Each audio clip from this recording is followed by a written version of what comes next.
Finally tonight, there's been some national attention on Western New York these last few months because of a big labor battle. We're not talking about the strike ending at Mercy Hospital this time. Instead, the potential unionization of workers at 3 local Starbucks stores. Ballots went out today for employees at the Elmwood, Camp Road, and Genesee Street locations. The vote will happen over the next month to see if they will be the first corporate-owned Starbucks stores in the entire country to unionize. I spoke a short time ago while Kate was doing Most Buffalo with Cornell University's Director of Labor Education Research, Kate Bronfenbrenner. We really appreciate you coming on and helping us understand this as it's going to be playing out. You have said that you think Starbucks has some reason to maybe be concerned as this vote is now getting underway. Explain to us why that's the case. Well, this is an organizing campaign that has been just ripe to happen. The workers at Starbucks have been organizing for a while, and this is a union that is very good at organizing. Workers United is one of the best, most effective unions in the country. They have a very smart and experienced organizer in Richard Benzinger, and they are being very strategic at how they're organizing.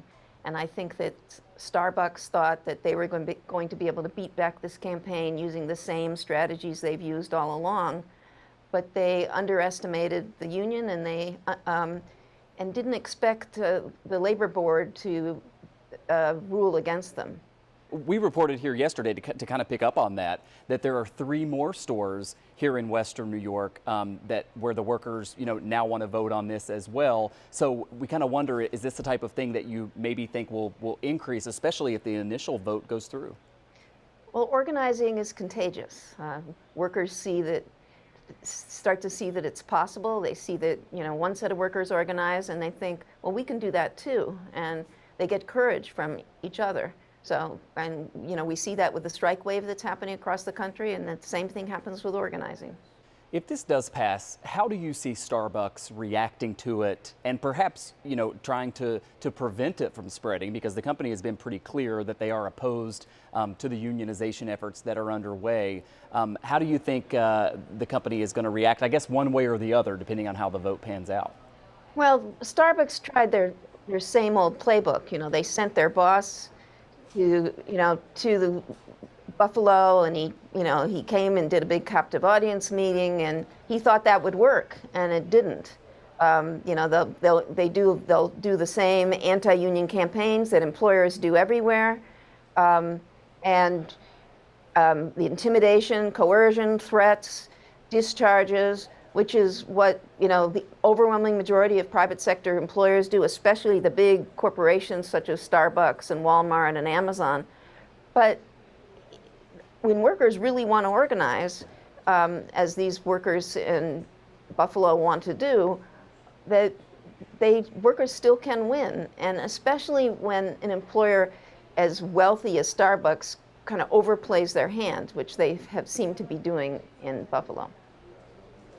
Finally, bigger picture, we're seeing a lot of efforts similar to this all around the country. We're seeing a lot of strikes happen all over the country. We touched earlier on this show about the strike ending at one of our hospitals here in Buffalo. I wonder how we are to look at this considering that kind of context and where we are as a country right now, and the fact that, this thing that is occurring here in Western New York is getting attention all over the country and maybe even beyond.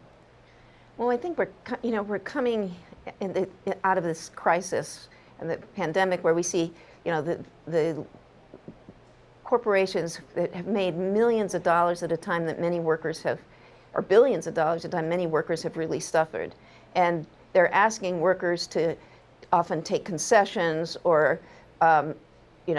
cuts in benefits, and the workers feel like they sacrifice so much, and they've had enough. And they feel disrespected, unappreciated, when they were really the heroes during the pandemic. And this is why they're organizing, and they have the support of the public, they have support of consumers, and they're fighting back. And that's what we're seeing in the strikes, that's what we're seeing in the organizing. And there's more public support for workers than ever before. There's more support from consumers than ever before. And I think we're going to see wins, both at the picket line and in the organizing. Kate Bronfenbrenner is Cornell University's Director of Labor Education Research, a real expert in this field. Great to have you on and get your insight on this. Thanks for your time. Thank you. And that will do it for the town hall for tonight. Thanks for joining us. A reminder of our text line, 716-849-2220, where you can send your queries and comments. Channel 2 News at 6 is next.